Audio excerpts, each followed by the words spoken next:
I'm ready to ask you. I'm so ready to ask you this question. I'm so excited. And we talked about it before. It was about self-consciousness. Because what's interesting about the mind is that the cortex is surrounding the brain, and we have the ability to perceive ourselves outside of ourselves, which is pretty cool. And a good example would be like when your ears are working perfectly, you hear sound and you don't hear your ears. When your eyes are working perfectly, you see and you don't see your eyes. Well, when your self is working properly, you're not getting in the way of yourself. We have a question for you. If a tree falls in the forest and there is no one there with ears to hear it, did it make a sound? No. No, it didn't. There was no sound, because sound is what the ear does to vibration. The ear translates vibration into what is called sound. So, as you are standing in your physical body, rather than talking about your brain and the way it is working and things that are very difficult for you to accurately diagnose, it's our promise to you that if you will, you see, what you just said to us really matters, and it's really important, and this is the way we have been saying that same thing. If you are more aware of what you are perceiving and less aware of how you are being perceived, now you can stay in the art of allowing all the time. But in the moment that your perception is about trying to understand somebody else's perception, now you introduce all kinds of resistance into the equation, and now you're not seeing anything in this moment through the eyes of source. So what we want you to come along with us on, because you're stepping in the direction of it, but come all the way with us in this understanding that you have a source who is flowing to you and through you. In fact, everyone who has ever lived is, from the non-physical point of view, looking with you and through you to this moment in time about the thing that you are focused upon, with enormous clarity from that vantage point of this very subject. So what you're reaching for, that outside yourself part, we want you to realize that you can call it outside yourself because it's a whole lot of consciousness that's looking right here and now. But if you're tuning yourself to the frequency of it, then you're not outside of it, you are it. You are it. That knowing is yours in this moment. It's not you regurgitating something that someone else knows. It's your knowledge. You own it. It is you. It is your point of attraction. It is your convergence. It's all of that consciousness and intelligence converging with you right here and now. That's what you're reaching for. That's what clarity is. Anything less than that is not true clarity. When you, in your self-consciousness, and self-consciousness is usually some attitude of inadequacy because someone who is not tuned in, tapped in, turned on, has been looking at you and have convinced you of what their point of view is. So they have helped you and you have allowed them to introduce resistance into your equation. So you're not allowing yourself to feel the fullness of all that you are. There's a tendency to want to give it all kinds of labels. Well, I'm looking outside of myself. And we say, all that's happened is you have become more conditional than you meant to. You are letting conditions that you can't control be factors in your vibrational offering, which is setting up resistance, which is clouding the view between you and you see. I know, let's change the channel. Yeah. So exactly. Solution-based. I want enlightenment. I want to feel like I'm floating 2 inches off of the ground. I'm high. So just find it and feel it and notice it and remember it and practice the feeling of it, and don't beat up on yourself when you're not there. And here's something that works against you. A desire like that when you're not there, if you beat up on yourself, then it's counterproductive. But how about this? Let's say high and happy is what you want, and you've demonstrated that for us, and we all know how much you like that. So high and happy is what you want, And let's say you're not high and happy in some moment, but you want to be. But you can't get there all at once because there's a bit of a vibrational stretch between what you might be feeling wherever you are and that high and happy. We want you, rather than saying, I want to be high and happy, we want you to say, I want to feel the path of least resistance in the direction of high and happy. A while ago when we were talking about the emotional scale and we were saying, if you're depressed, then anger is a very good goal to shoot for because it's the path of least resistance. It feels much better than the defeat or the fear or the discomfort that you are feeling in this moment. So path of least resistance, it's the relativity between where you are and where you want to be. And we want you to hear this more than we've ever wanted anybody to hear anything. We want you to hear this. It doesn't matter if you get all the way there. It only matters that you move in the direction of the path of least resistance. It's not the path of no resistance. We're not saying clean it all up and clean it all up right now. We're saying feel for it and reach for the path of least resistance. Which thought feels better? So we have some questions for you. Does it feel better to you to be outrageously happy or outrageously depressed? Which feels better? We know it's a ridiculous question, but answer it anyway. Which feels better? Can I say in between? You can say whatever you want. Sustained.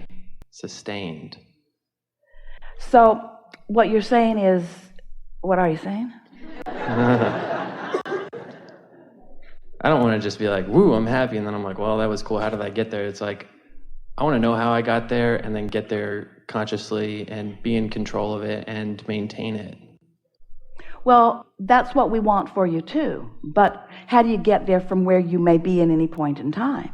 By giving yourself a break, by not asking for more than you can do, by letting where you are be okay, by wanting to feel just a little better than you do, by recognizing that you can feel a little better. You might not have the ability from where you are to feel a lot better right now, but you can feel a little better. And why does that matter? Because you have knowledge about the laws of the universe, because you know about vibration, and because you accept that you have an inner being, and you have a true conscious sense of this path of least resistance, because you trust in your own goodness and your own well-being. And while you might not have confidence in your ability to hold yourself there all day, every day, and we want to say no one does. Stuff happens that knocks you off your game. But you know what? That stuff that happens that knocks you off your game is part of the path too.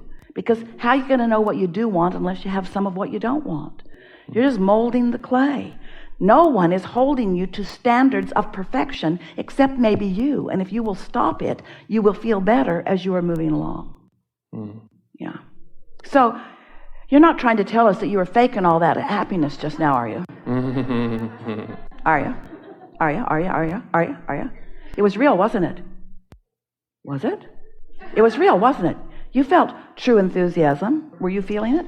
Like if you could see a scale, like, so I get up on stage and it's like, oh, my blob. And then it's like, okay, whoa. Well, then you just stayed too long, that's all. That's all. Just stayed too long. Get out. No. I'm going on tour with you. Just don't ask things of you that you're not able to sustain, and make whatever you are able to sustain all right. That's the answer, you see. And you hit on something so important, because you really care about how you are perceived. Almost everyone does. It's not easy to be in this world with so many people looking at you, and all of you making all of your decisions about what you're wanting about things. In other words, there is a really comparative experience. But hear this: the reason that so many people, you included, almost everyone included, are so hung up on it mattering what everybody else thinks is because you have been practicing a conditional response to life that is not serving you. And instead of practicing that condition, I need that to be this way before I can feel better, you begin to care about how you feel apart from the condition. And you show yourself that you have the ability to adjust the way you feel, even if the condition doesn't change. You will find a freedom in that. And in time, and we believe in a very short time, the opinions of others will become less relevant. So let's take this further, because some of you are right there with it. Let's take it to the point of complete understanding. So, path of least resistance, is that making some sense to you? You get it, that your inner being is there and calling you, and that's why there even is a path. And when you let yourself go, which means you don't try too hard and you're not too introspective about it, you just sort of feel your way along, it works rather well. Path of least resistance. All right. Now somebody else enters the equation. You know what you do usually as humans? You're so service-oriented, and that's nice. We're born to be uplifters. You try to do something that isn't possible. You try to figure out what the path of least resistance is for others. So you try to adjust yourself to make their path better. Like, they'd be happier if they liked me. They'd feel better if they liked me. So I'll do a jig, I'll stand on my head, I'll do whatever it takes to make their path of least resistance easier for them.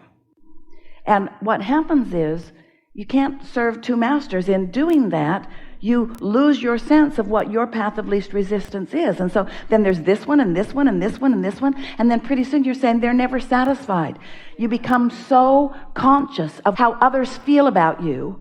And the thing that is so ridiculous, we love you so much, about that is that you can't control the way they feel about you, because most of them don't have control yet of their own relationship with their own inner being. And so you're running around trying to help people to feel certain ways about you. Esther's laughing at herself not too long ago as she heard herself really working hard to make someone understand exactly what she meant. Someone who wasn't getting it.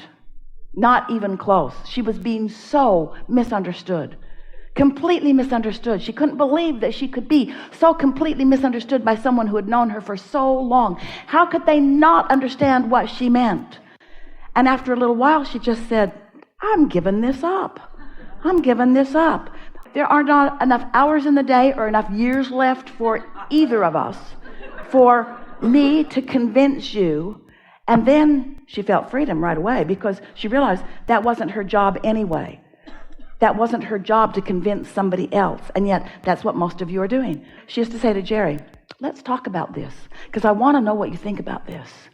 And Jerry would wisely say, he'd get that silly grin on his face, I don't think you really want to know what I think. I think you want me to agree with you. And Esther would say, oh no, but it was for sure what she was going for, you see. Because there is a nice validation that comes when someone else is in agreement with you. But you only need that validation when you're not sure. And when you are allowing yourself to find resonance with the source within you, a clarity and an empowerment and a certainty comes. And then you can begin to be the few people on the planet who really live and let live, where you can allow others to feel however they want to feel about whatever they want to feel about, and it doesn't rock your boat, because what they think about anything is not part of the equation between you and you see. And then that self-consciousness goes away, in the sense, self-consciousness, we never want self-consciousness to go away. And everything that we teach is about consciousness of self. We want your inner self, we want the self that is really you, to be allowed by you to be purely reflected. Because when in any moment in time you are allowing the whole of you to be reflected, then you're kind and you're considerate and you're wise and your timing is really, really good. And you evoke upliftment from others. In other words, you let the dominant thing within you be to be in alignment, so that you teach through the clarity of your example what alignment is. But going about it in any other way is counterproductive. In fact, so counterproductive that we would be so bold as to say that when you set out in service of others' opinions and attitudes, that it backfires 100% of the time. They will always let you down. They will never, ever see it the way you think you need them to see it in order for you to find alignment, because you're looking for love in all the wrong places. Really good. That was awesome.